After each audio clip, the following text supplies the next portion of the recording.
시편 32편입니다. 시편 32편입니다. 우리 다 같이 한 목소리로 1절로부터 11절까지 같이 읽도록 하겠습니다. 허물의 사함을 받고 자신의 죄가 가려진 자는 복이 있도다. 마음에 간사함이 없고 여호와께 종죄를 당하지 아니하는 자는 복이 있도다. 내가 입을 열지 아니할 때에 종일 신음함으로 내 뼈가 쇠하였도다. 주의 손이 주야로 나를 누르시오니 내 진액이 빠져서 여름 방문에 마름같이 되었나이다. 내가 이르기를 내 허물을 여호와께 자복하리라 하고 주께 내 죄를 아뢰고 내 죄악을 숨기지 아니하였더니 곧 주께서 내 죄악을 사하셨나이다. 이로 말미암아 모든 경건한 자는 주를 만날 기회를 얻어서 주께 기도할지라. 진실로 홍수가 범람할지라도 그에게 미치지 못하리이다. 주는 나의 은신처이오니 환난에서 나를 보호하시고 구원의 노래로 나를 부르시리이다. 내가 내 갈 길을 가르쳐 보이고 너를 주목하여 훈계하리로다. 너희는 무지한 말이나 노새같이 되지 말지어다. 그것들은 제갈과 굴레로 단속하지 아니하며 너희에게 가까이 가지 아니하리로다. 악인에게는 많은 슬픔이 있으나 여호와를 신뢰하는 자에게는 인자하심이 두루리로다. 너희 의인들아 여호와를 기뻐하며 즐거워할지어다. 마음이 정직한 너희들아 다 즐거이 외칠지어다. 아멘. 시편 32편도 아주 굉장히 유명한 시편입니다. 근데 오늘 표제를 보시면 다윗의 마스길이라고 이렇게 되어 있죠. 마스길이란 글자 옆에 작게 1이라고 표현되어 있는데 성경 맨 아래 1번 옆에 보시면 또한 역시 작은 글씨로 교훈이랍니다. 근데 교훈은 보통 두 가지 교훈이 있죠. 여러분 이 단어 많이 들어보셨을 겁니다. 반면교사와 진면교사. 그러니까 교훈을 얻을 때 누군가를 보고 도전이 되는 경우가 있고 누군가의 나쁘거나 잘못된 모습을 보고 거기에 반하는 반면의 교훈을 얻는 것도 있는데 오늘 시편 32편은 두 가지 다 혼재되어 있습니다. 자, 그럼 무슨 의미냐? 어떤 교훈을 담고 있길래 마스길이란 이 표제어로 사용했느냐? 한번 1절부터 봅시다. 허물의 사함을 받고 자신의 죄가 가려진 자는 복이 있다. 그래요. 2절에도 맨 끝에 보시면 복이 있다. 다윗이 생각하는 복의 개념이 뭐였냐면 첫 번째, 하나님이 나의 죄를 용서하시는구나 라고 인식하는데 그것이 복인데 그 구체적인 내용이 뭐냐? 허물의 사함을 받고 자신의 죄가 가려진 것. 하나님 앞에 나아갈 때 가장 걸림돌이 되는 게 뭘까요? 자신의 허물이에요. 하나님 앞에 나아가기 위해서는 담대함과 믿음이 필요한데 우리 안에 죄가 이렇게 침투하게 되면 이 죄가 우리 안에서 나의 인격을 주장하고 다스리죠. 좀 더 쉽게 노골적으로 표현하면 야, 너 어저께까지 그렇게 삶을 엉망으로 살았는데 너 조금 전까지 네 한 행동을 한번 봐봐.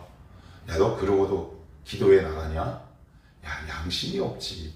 네가 그러고도 하나님의 자녀야? 라는 소리가 바로 우리의 허물인 거죠. 그런데 하나님께서 그 허물을 이렇게 가리세요. 이게 이제 되게 중요해요. 우리가 거의 대부분 허물 때문에 하나님 앞에 나가지 못한다는 말이에요. 수많은 사람들이 이 허물에 파묻혀 하나님 앞에 나아가지 못해요. 그 길을 이렇게 열어주는 거예요. 그리고 여러분 이걸 조금 더 우리의 삶 속에 적용을 해보면 사람마다 누구를 바라보는 편견과 선입견이 여러분 혹시 있던 적이 있으세요? 없으세요? 얼마나 많이 있습니까? 쟤는 이런 사람일 거야. 저희 부부가 재밌게 보는 프로그램 가운데 하나가 나는 솔로라는 프로그램이 있습니다. 이제 보통 한 4, 5주 정도 한 다음에 그 지나고 나면 새로운 게스트들이 이제 초대돼서 한 대여섯 명, 남녀가 한 10명 정도 나오는데 우리 이렇게 가족들이 보면서 이렇게 평가를 딱 하죠. 쟤는 저럴 거야. 쟤는 좀 도도해 보이는데 쟤는 인기가 없을 것 같아. 나름대로 사람을 향한 저마다의 판단과 평가 기준이 있어요. 그런데 회차가 거듭될수록 그 사람에 대한 판단과 평가가 조금씩 달라지는 것을 볼 수 있어요. 왜 달라질까요? 처음에 내가 바라본 그 사람의 평가가 편견이었음을 깨닫는 거예요. 오늘 이 말씀이 왜 중요하냐면 하나님이 우리를 바라보실 때 편견과 선입견 없이 바라보는 거예요. 이건 굉장히 중요해요. 왜요? 사람이 편견과 선입견 없게 순수하게 그 사람을 바라본다는 건 이건 웬만한 인간으로서는 할 수 없는 거예요. 하나님이 우리를 바라보실 때 그리스도 안에서 완벽하고 완전한 존재로 그대로 바라보세요. 그런데 우리 안에 있는 허물이 내가 하나님 앞에 나아가는 것을 지금 딱 가로막고 있어요. 아, 이것 때문에 안 될 거야. 저것 때문에 안 될 거야. 그래서 오늘 다윗은 뭐라고 하느냐? 허물을 가려진 자는 복이 있다라고 얘기해요. 그러니 만약 여러분 안에 있는 허물, 약점, 연약한 기질, 심지어 최근까지 지은 죄로 인해 하나님께 나아가는 이 차단, 이 길이 막혔다고 생각하면 오늘 이 말씀을 붙들어야 할 이유가 바로 이것 때문에 그래요. 하나님, 오늘 말씀을 보니 허물의 사함을 받고 자신의 죄가 가려진 자는 복이 있다라고 말씀하시는데 하나님 그리스도 예수 안에서 우리를 편견과 선입견 없이 바라보시는군요. 그런데 우리는 하나님을 편견과 선입견 있게 바라봐요. 왜요? 허물 때문에. 우리 안에 하나님 사이에 허물과 죄가 있으면 뭔가를 바라보는 상이 이렇게 틀어진다는 말이에요. 그래서 하나님과 나 사이에 성결하고 순결한 이 상태를 유지하는 것이 굉장히 중요해요. 근데 이건 비단 하나님과 나와의 관계뿐만 아니라 사람과 사람 사이를 그 관계를 유지하는 데도 이것이 굉장히 중요해요. 그래서 믿음이 좋다라는 말은 그 사람을 날카롭게 평가하고 판단하는 게 아니라 그럼에도 불구하고 하나님의 마음으로 누군가를 편견과 선입견 없이 순수하게 바라봐 주는 것, 이게 굉장히 중요해요.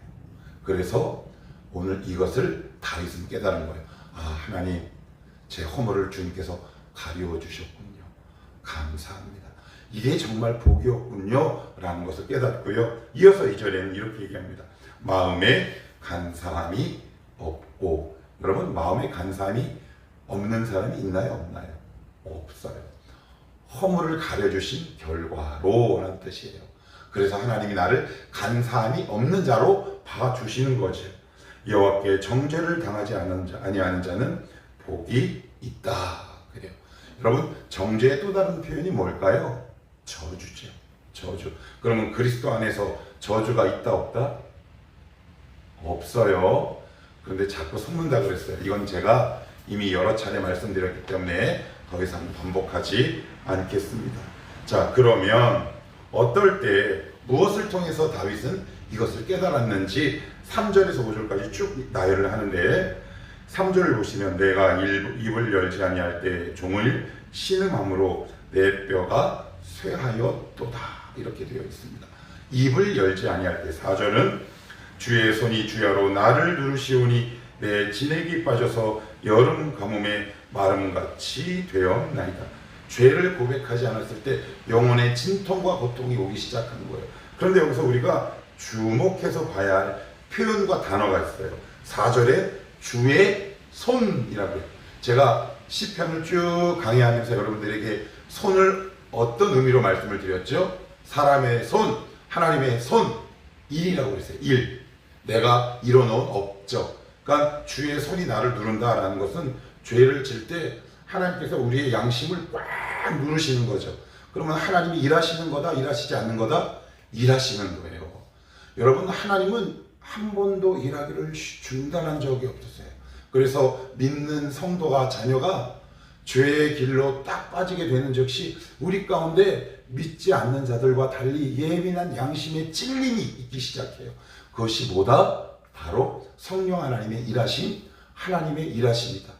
그런데도 불구하고, 찔림이 있는데도 불구하고 마음을 돌이키지 않는 거죠.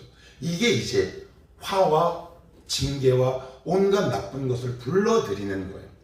꼭 기억합시다.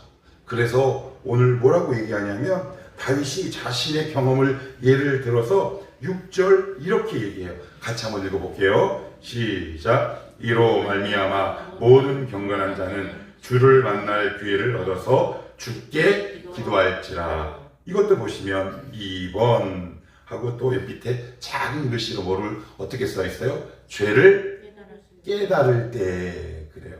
죄를 어떻게 깨달아요? 주의 손이 나를 꽉 누르죠. 양심이 나를 누르고 말씀을 들을 때 뭔가 이렇게 자꾸 찔려요. 그래서 여러분, 죄 지면 하나님 앞에 나오고 누군가의 말을 듣는 것이 껄끄럽죠.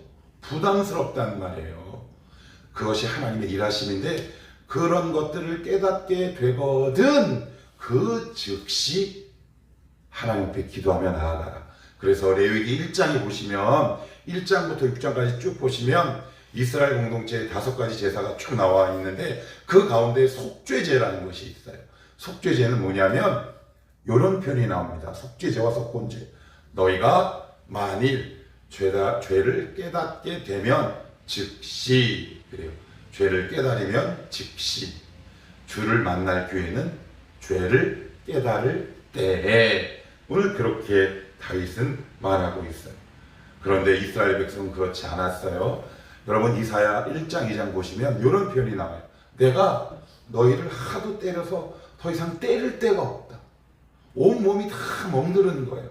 말을 안 들어서 하나님께서 자꾸 때리시니까 이게 더 이상 이게 맞을 것이 없어요. 그런데 우리 현실적으로 그러한 사람이 있어요, 없어요? 있어요. 그러지 말래요. 그래서 어릴 때부터 말씀으로 차근차근 훈련받는 것이 얼마나 귀한지 몰라요. 얼마나 귀한지 몰라요.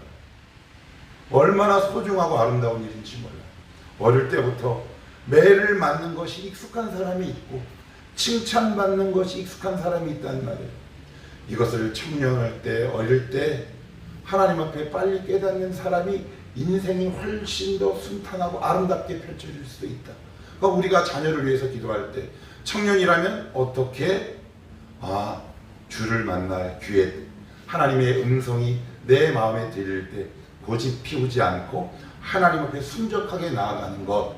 그러면서 마지막으로 다윗은 자신의 경험을 예로 이스라엘 공동체에게 이렇게 권면해요. 그 내용이 8절에서부터 11절인데 우리 8절 같이 한번 읽어볼게요. 시작. 내가 내 길을 가르쳐 보이고 너를 주목하여 훈계하리로다. 이 말씀은 제가 20대 후반에 하나님이 시편을 읽는 도중에 저에게 들려주셨던 음성이기도 해요. 여기 보시면 내가 내 갈 길이란 표현이 나오죠. 이 길이란 말은 히브리 원어로 데렉이란 말인데 말 그대로 왜이란 의미도 있지만 더 중요한 의미가 있어요. 그건 뭐냐? 인생을 살아가고 문제를 풀어가는 자세와 태도를 얘기해요. 여러분, A라는 문제 앞에서 반응하는 양식이 여기 있는 사람들 수만큼 다 다릅니다. 고난을 대하는 자세와 태도가 다 저마다 다 달라요. 그것을 하나님이 배우게 하시고 우리에게 알려주십니다. 여러분, 그런 거 보시잖아요. 아이들 보면 쟤는 왜 이렇게 문제를 풀어가는 방법이 삐딱할까? 저는 청년들을 참 20년 동안 보면서 제가 청년들에게 가장 중점을 두며 가르치는 말이 있어요. 하나님 앞에 자세와 태도를 바르게 하라. 오늘 바로 그 자세와 태도가 데렉입니다. 길. 하나님이 그걸 알려주시겠대요. 어떤 사람은 늘 문제 핵심 안으로 들어가는 사람이 있는가 하면 어떤 사람은 늘 주변을 뱅뱅뱅뱅 평생 돌다가 죽는 사람이 있어요. 그건 뭐다? 하나님 앞에 그 문제를 풀어가는 자세와 태도를 바르게 내가 배우지 못한 사람. 여러분, 이것을 배우셔야 돼요. 그렇지 않으면 늘 하나님의 그 주변 언저리를 맴돌다가 평생 그렇게 살다가 우리의 삶을 마감하게 됩니다. 하나님은 오늘 뭐라고 말씀하십니까? 오늘 여기서 내가 라는 말은 두 가지 의미가 있어요. 다윗이에요, 첫째. 그런데 이것은 다윗은 신적 권위를 힘입어서 하는 얘기예요. 이 말은 무슨 얘기예요? 너희들, 나도 한때는 그렇게 살았던 경험이 있지만 너희는 그렇게 않게 되기를 원한다라는 교훈적인 의미. 그래서 마스길이라는 뜻을 담고 있어요. 뭐라고요? 이 데레크가 자세와 태도라 그랬어요. 자, 두 번째, 여기 보시면 주목하여 훈계라는 말이죠. 이게 훈계가 뭐냐면 카운셀러, 상담하는 거예요. 어떤 문제가 있으면 하나님 앞에 쪼르르 나와서 하나님 이건 어떻게 할까요? 저런 어떻게 할까요? 근데 여러분 이 상담은 조금 더 중요한 의미가 담고 있어요. 대화와 상담 가운데 어떤 것이 더 깊은 건가요? 대화가 깊어지면 상담이 되는 거죠. 그러니까 대화의 범위를 훌쩍 뛰어넘어요. 주인과의 관계가 깊어질수록 주인과 나 사이에 깊은 상담이 이루어지기 시작해요. 나의 개인 카운셀러가 상담자가 바로 하나님이 되어주세요. 그래서 이 상담자라는 표현이 이사야서에 뭐라고 나와요? 보혜사 성령을 상담자다라고 말씀하고 있잖아요. 이제 말씀을 정리할게요. 그래서 마지막으로 9절의 다윗은 이렇게 우리에게 반면적인 의미로 이렇게 얘기합니다. 너희는 무지한 말이나 노새같이 되지 말지어다. 그것들은 제갈과 굴레로 단속하지 아니하면 너희에게 가까이 가지 아니하리라. 우리 노새, 당나귀, 가축처럼 되지 말랍니다. 이게 무슨 이야기일까요? 아주 쉽게 얘기할게요. 말로 할 때 말하라는 뜻입니다. 그럼 가축은 말이 안 통하니까 굴레를 씌우고 여기다 이렇게 자갈을 탁 이렇게 씌우잖아요. 그러니까 하나님 우리에게 그렇게 하기 원하지 않으시는 거예요. 하나님께서 여러분들에게 말씀하실 때, 야, 우리 이거 한번 할까? 너 이거 한번 해야 할래? 너 이제 기도의 자리에 나올 때 되지 않았니? 라고 할 때, 아멘! 하고 나오는 사람이 복이 있는 겁니다. 여러분들이 남은 인생이 이렇게 사시기를 축복합니다. 노새 같은 자들이 아니라 성도 같은 인생, 가축과 같은 인생이 아니라 하나님의 특별한 은혜를 받은 귀한 존귀한 성도의 삶이 여러분의 앞길에 펼쳐지시기를 주님의 이름으로 축복합니다. 기도합시다.